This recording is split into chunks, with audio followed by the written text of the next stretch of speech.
At 46, I was driving drunk college kids through the rain for $14 fares, praying they wouldn't throw up in my back seat. 3 years earlier, I'd been Dr. Megan Parker, owner of a thriving dental clinic in Greenwich, a woman with a $5.9 million home, and a husband who loved being seen with me. Then, my father-in-law, Judge Richard Blackwell, decided I was unfit. In 6 months, he took everything: my clinic, my house, even my license to practice. "You'll never work again," he told me outside the courthouse, smiling like he'd signed my death certificate. He was right, until the night I picked up an elderly woman wearing pearls and a winter coat worth more than my car. She studied me in the mirror and said, "You're Elaine Parker's daughter, aren't you?" My hands froze on the wheel. My mother had been dead for 34 years, or so I thought. 3 years ago, my life looked perfect from the outside. Every morning, I drove my silver Tesla through the gates of Parker Dental and Aesthetics, a clinic I'd built from the ground up. We had 5 chairs, 8 employees, and a waiting list that stretched for weeks.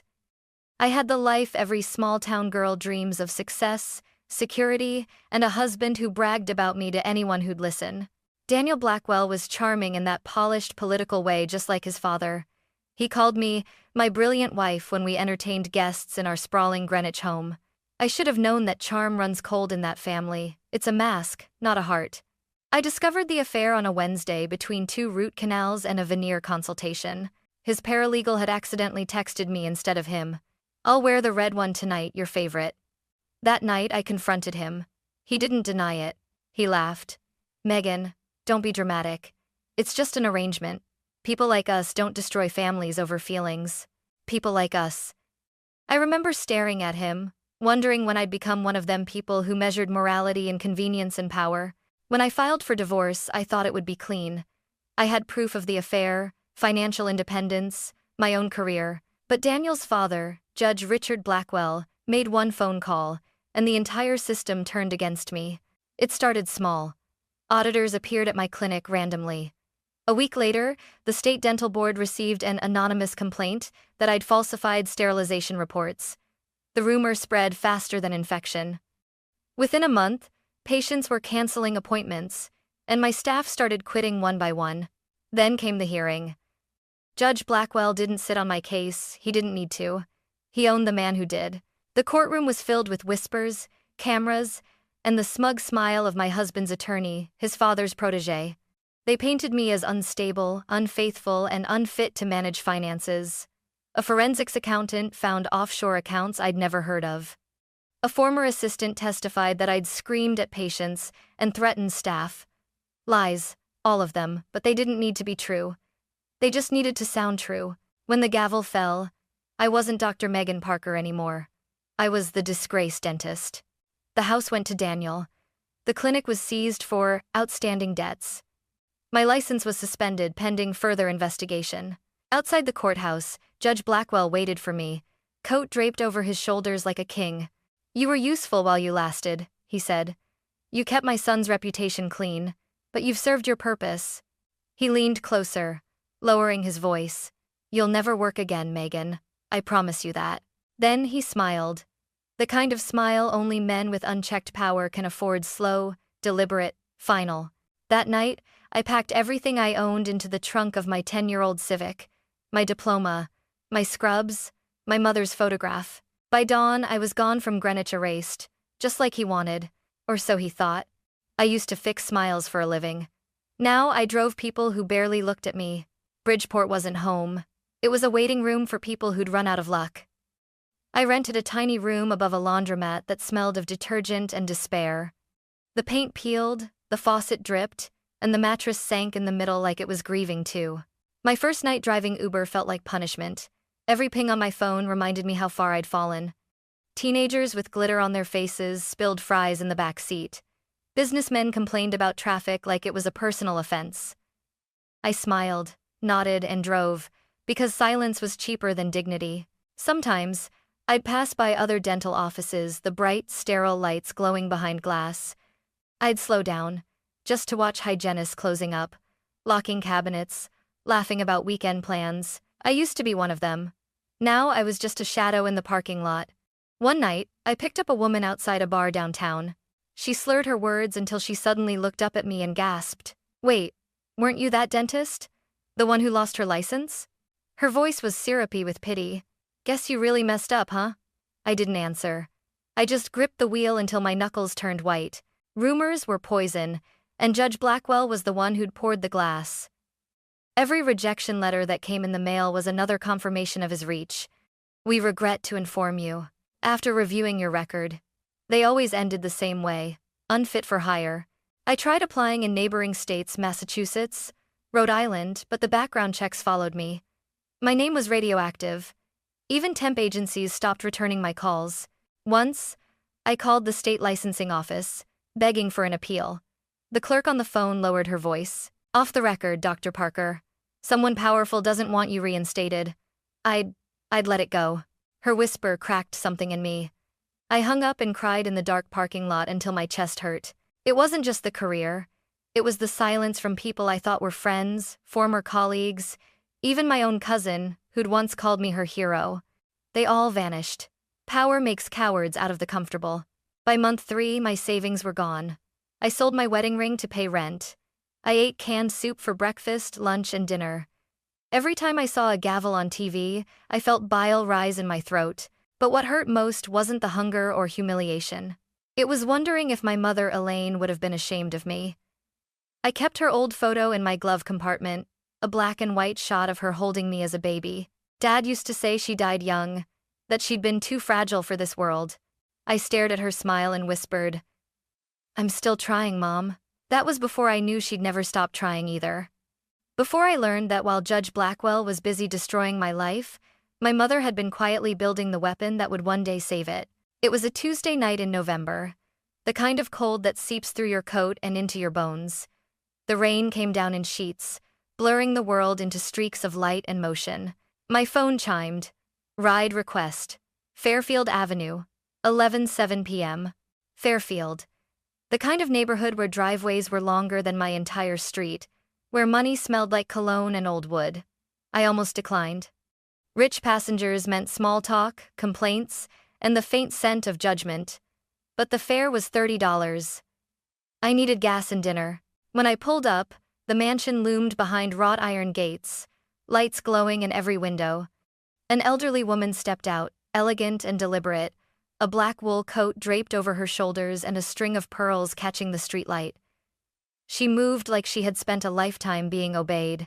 "Good evening," I managed, forcing my voice to sound polite. She didn't answer right away. Instead, she studied me through narrowed eyes as she slid into the back seat. "Driver," she said, her voice smooth but commanding. "What's your name?" "Megan." "Megan what?" I hesitated. "Just Megan." Her reflection in the rearview mirror leaned forward slightly, her sharp blue eyes locking on mine. "Megan Parker." My stomach dropped. "You're Elaine Parker's daughter, aren't you?" The car suddenly felt too small, too silent. My hands froze on the wheel. I almost laughed. "I'm sorry, ma'am. You must be mistaken. My mother, she died when I was 12. The woman smiled, and it wasn't a cruel smile. It was knowing heavy with something I couldn't name. "No, dear. Elaine didn't die. Not then." My pulse thundered in my ears. The traffic light ahead turned green, but I couldn't move. I eased the car to the curb, my fingers trembling on the steering wheel. "Who are you?" I asked, my voice barely above a whisper. She reached into her handbag and pulled out a cream-colored business card with gold-embossed letters. "Constance Drummond, co-founder, Genaris Pharmaceuticals. Your mother and I started Pfizer's first real competitor in 1978, she said. She was brilliant, unstoppable until she disappeared. "I don't understand," I said, my throat tight. "My father told me she died of cancer. I saw the death certificate." Constance shook her head slowly. "Your father forged it. He took you, changed your last name, and vanished. Elaine searched for you for years. I couldn't breathe. The world outside blurred with tears and rain. "That's impossible," I whispered. "Why would he do that?" "Because she was becoming powerful," Constance said. "Too powerful for a man like him to stand beside. He couldn't handle her success." My chest ached. For years, I'd blamed myself for losing everything, for not being strong enough. Now, a stranger was telling me my entire life was built on a lie. Constance's hand rested gently on the back of my seat. Your mother never stopped building, Megan, and she never stopped preparing. Before she passed, she made sure you'd have everything she left behind. I stared at her in the mirror, my reflection pale and hollow-eyed. What did she leave me? Constance's lips curved into a faint, knowing smile. Enough to destroy the man who destroyed you. The rain outside had softened to a whisper, but inside my car, it felt like a storm was brewing. I sat frozen, my breath fogging the windshield as Constance calmly opened her leather folder on the back seat. You should see this, she said.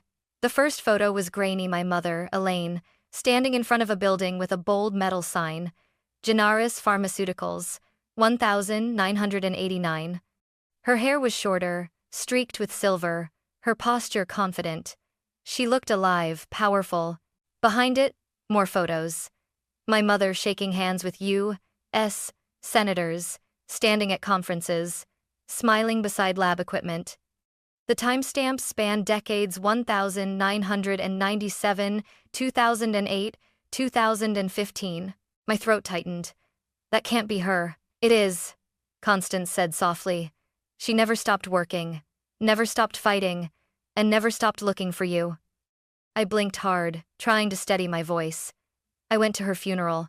I saw her casket. Constance gave a small, sorrowful nod. Your father forged everything, the certificate, the reports, even the obituary. He couldn't accept being married to a woman the world admired. So one night, while she was in Chicago for a medical summit, he took you and disappeared. The words hit like physical blows. I remembered flashes, suitcases by the door, a long car ride in the dark, my father whispering, "Don't cry, Meg. We're going home." I thought it was a dream. I gripped the steering wheel until my knuckles turned white. She looked for me? Every day. She hired private investigators, wrote letters to schools, hospitals, licensing boards. But your father was careful. No credit cards, no records. You became someone else, Megan Parker, instead of Megan Elaine. Tears blurred the photos in my lap. I felt like I was staring into another woman's life, one that had been stolen from me. Why didn't she come find me when I grew up? I asked. I was in college. My name was in the papers when I opened my clinic. She could have. She wanted to, Constance interrupted gently. But by then, she saw you were successful. She didn't want to destroy the version of reality your father had built for you. She waited for the right time when you'd need her most. Her words settled heavily in the silence that followed. Constance slid a sealed envelope across the seat. This is the proof, her last message to you. Inside were photocopies of legal documents, trust deeds, corporate filings, and a handwritten letter with my name on it. My dearest Megan, if you're reading this, I'm gone. But I want you to know that every step of my journey, every company I built, was for you. I've left behind the truth and the power to use it. Don't let them break you like they tried to break me. My vision blurred again. The words for you glowed through the paper like light behind fog. She died 3 years ago, Constance continued quietly. Heart failure. She held your medical school graduation photo when she passed. I bit my lip to keep from sobbing. All this time, she was 2 hours away in Boston. Constance nodded. And before she died, she did one last thing. She bought 15% of Blackwell Industries, your father-in-law's company. I looked up sharply. What? She'd been investigating him for years. She knew what kind of man he was, how deep his corruption ran. She was waiting for the moment he would hurt you, because she knew he would. I could barely whisper. Why? Constance's eyes gleamed in the rearview mirror. Because your mother believed revenge doesn't need to be rushed. It just needs to be inherited. My hands trembled. Somewhere in that stormy night, the pieces of my shattered life began to rearrange, not as ruins, but as a map. A plan written long before I knew I'd need it. And my mother, the woman I'd mourned for 34 years, had just handed me the weapon she built to save me. The envelope on my lap felt heavier than gold. I traced my mother's handwriting with my fingertips, steady, elegant, unmistakably hers. Elaine Parker, Ph.D. Even dead. Her presence filled the car like oxygen after drowning. Constance adjusted her glasses and handed me another document, this one stamped with corporate seals. These, she said, are the transfer certificates. Elaine bought her shares of Blackwell Industries piece by piece through shell corporations over 20 years. By the time she died, she controlled 15%. I blinked. My father-in-law's company? The same Blackwell Industries that bankrolls half the court system? Constance nodded, a glimmer of pride in her eyes. She called it poetic justice. But that's not all, Megan. Look deeper. The next pages showed signatures Richard Blackwell's name over and over beside accounts registered in offshore banks. Bribes, payments, political donations that looped back to him. Constance spoke evenly, but her tone carried the weight of thunder. Elaine gathered everything. Wire transfers, hidden contracts, even recorded conversations. Your mother was a scientist, meticulous, patient. She built evidence the way others build fortunes. I flipped through the pages, my pulse hammering. There it was, the Gavel Project. Hundreds of pages labeled, dated, cross-referenced, proof that the man who destroyed me had been corrupt for decades. She meant for this to surface when you were ready, Constance said softly. She knew the Blackwells would ruin you. She predicted it, and she wanted you to have a weapon strong enough to burn them down. I swallowed hard. And now I have it. Constance smiled faintly. You have more than that. She left you a controlling trust, one that, combined with her partner's shares, gives you 41% of Blackwell Industries. That's enough to remove Richard Blackwell from his own board. The world tilted. All the humiliation, the nights crying in silence, the endless rejections, suddenly they weren't the end of my story. They were the setup. I stared at the highway through the rain-streaked windshield. She planned this for decades. Elaine was never a woman who acted without purpose, Constance replied. She knew power isn't taken, it's prepared for. I closed my eyes and saw it. The courtroom where Judge Blackwell smirked as he crushed my life. The way he'd leaned close and whispered, "You'll never work again." A hot tear slid down my cheek, not of sadness but fury laced with awe. He took everything from me, I said. But he never knew he was already working for my mother. Constance's lips curved in a small, knowing smile. She used to say justice should feel like gravity. Slow, certain, inevitable. Outside, the rain stopped. For the first time in years, I looked up and saw the reflection of city lights shimmering on wet asphalt like 1,000 tiny flames lighting a path. I whispered. How do I start? With courage, Constance said. And with patience. Elaine left everything in the care of Whitman and Cole, her attorneys in Boston. They've been searching for you since her passing. I nodded, adrenaline coursing through me. The years of despair, the helplessness, all of it shifted into focus. As I drove Constance to her destination, my hands no longer shook. Every mile felt like a step closer to my mother. Every turn, a return to the life she'd been building in the shadows. By the time she stepped out, she turned back and said one final thing that would echo for months afterward. The truth doesn't just set you free, Megan. It gives you back everything they stole. When I pulled away, the reflection of her pearls faded in the rearview mirror, but for the first time in years, I wasn't running from my past. I was driving straight toward it. The next morning, I drove to Boston with the envelope still clutched to my chest like a lifeline. The air smelled like winter rain and gasoline sharp, alive. I didn't sleep, couldn't eat. My mother's handwriting replayed in my head like a heartbeat. Don't let them break you like they tried to break me. Whitman and Cole's law firm sat in a tall glass tower overlooking the harbor. The receptionist's expression shifted when I gave my name. Dr. Megan Parker? She whispered, then hurried away. Minutes later, a silver-haired man appeared with a folder under his arm. Miss Parker, he said, his voice gentle. We've been waiting for you for 3 years. My throat tightened. You knew my mother? He nodded. She was extraordinary, determined. She left explicit instructions that if you ever came, we were to give you everything. He led me to a private conference room and laid out several binders, thick and labeled, Trust A, Elaine Parker Estate, Blackwell Industries Share Records, and one smaller folder, the Gavel Project. This, he said, tapping the smallest one, is what your mother called her masterpiece. Evidence spanning over 2 decades, money laundering, bribery, case fixing. Enough to take down a federal judge. I opened it.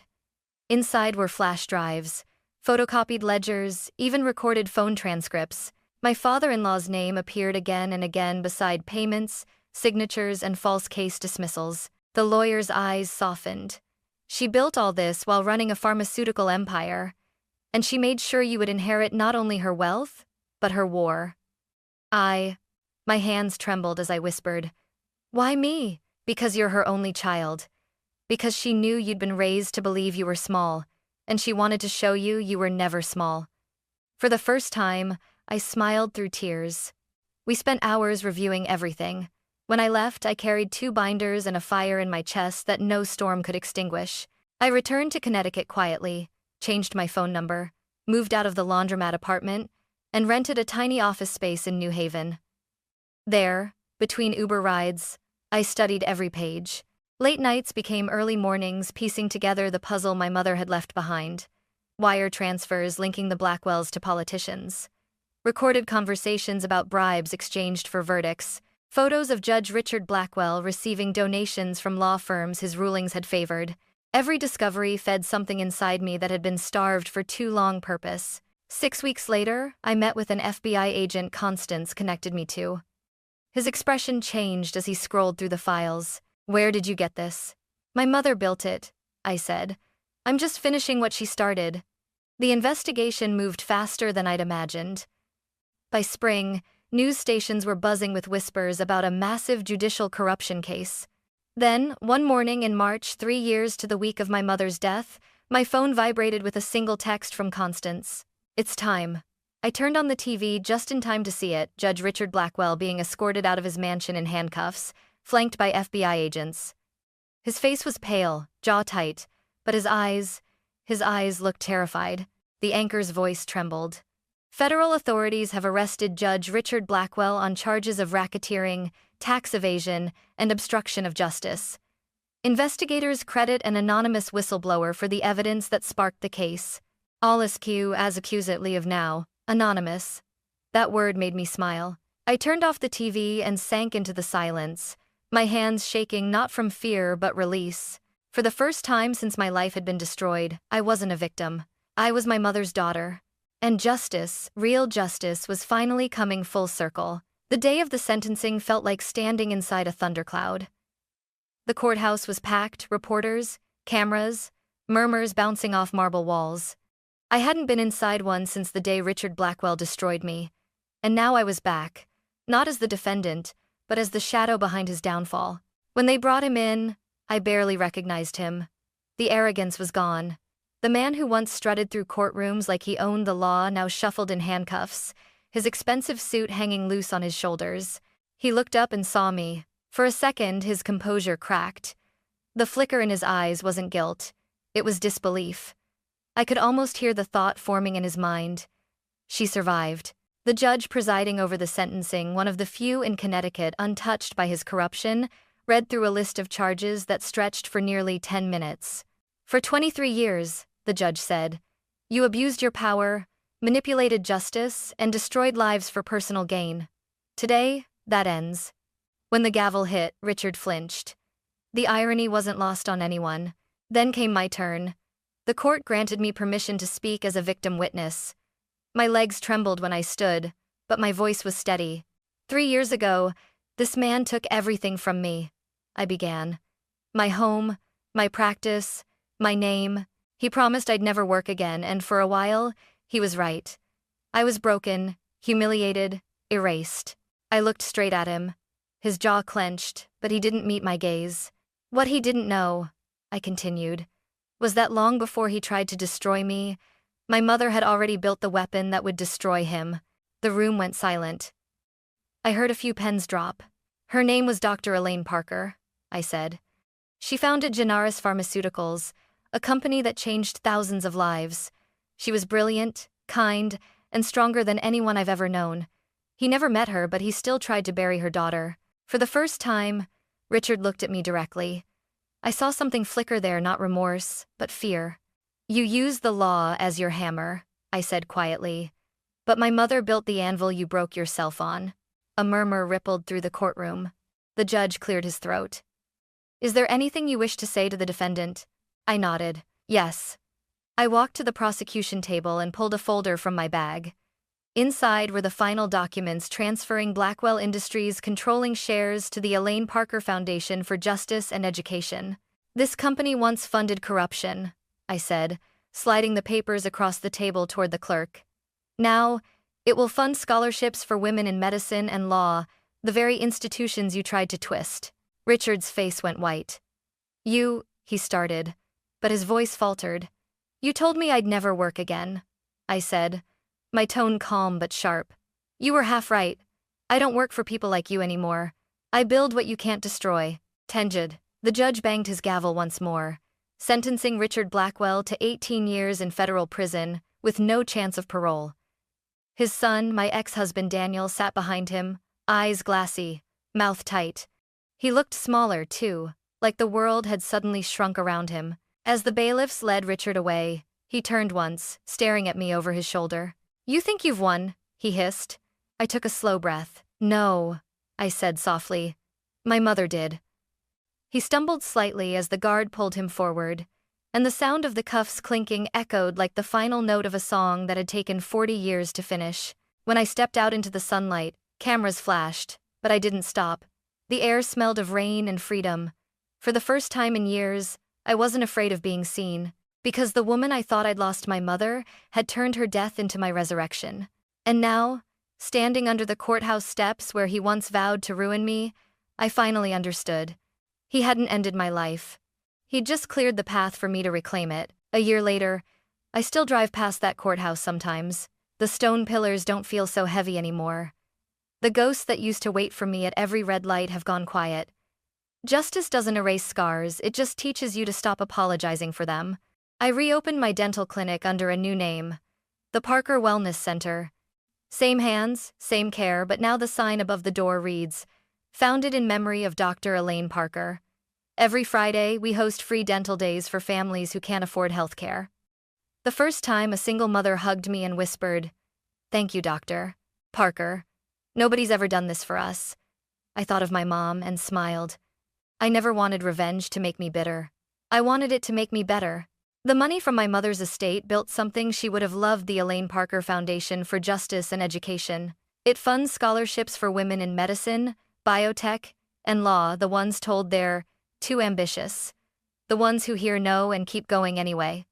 Every time I hand out a scholarship certificate, I see a spark of my mother in their eyes, fierce, brilliant, unstoppable. One evening, after a long clinic shift, I drove through downtown, the same streets I used to roam in my Uber days, the same flickering streetlights, the same half-empty gas station, but now they didn't make me feel small.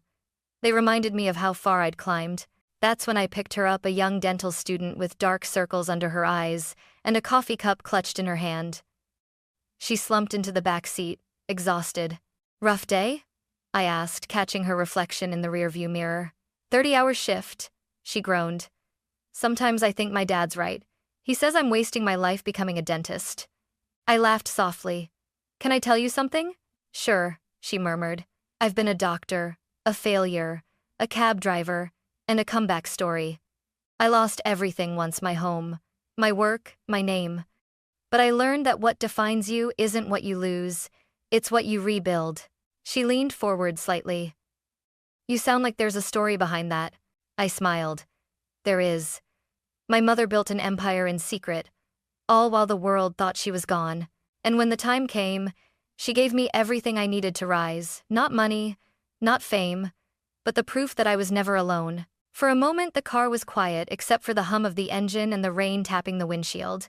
Did you ever regret becoming a dentist? She asked. I shook my head. Never. Not when I lost it all. Not when I was driving Uber just to survive. My mother used to say, healing people is a kind of power no one can take away from you. She was right. When we reached her apartment, she hesitated before getting out. Thank you, she said softly. I needed to hear that tonight. She left a $50 tip on the app. I watched her walk into the building, head held higher than when she'd gotten in. For the first time in a long time, I felt peace, not the kind that forgets the past, but the kind that honors it. As I drove home, the sky over the city was streaked with the faintest light dawn chasing the last of the darkness away. I whispered into the quiet car, "We did it, Mom," because in the end, it wasn't revenge that defined me. It was legacy, a mother's foresight, a daughter's courage, and the truth that survived them both. The Blackwells believed power meant control. Elaine Parker proved real power was patience, the kind that waits decades, outlasts corruption, and still finds a way to love from beyond the grave. And as the sun rose over Connecticut, I realized the greatest gift my mother ever gave me wasn't wealth or justice. It was freedom.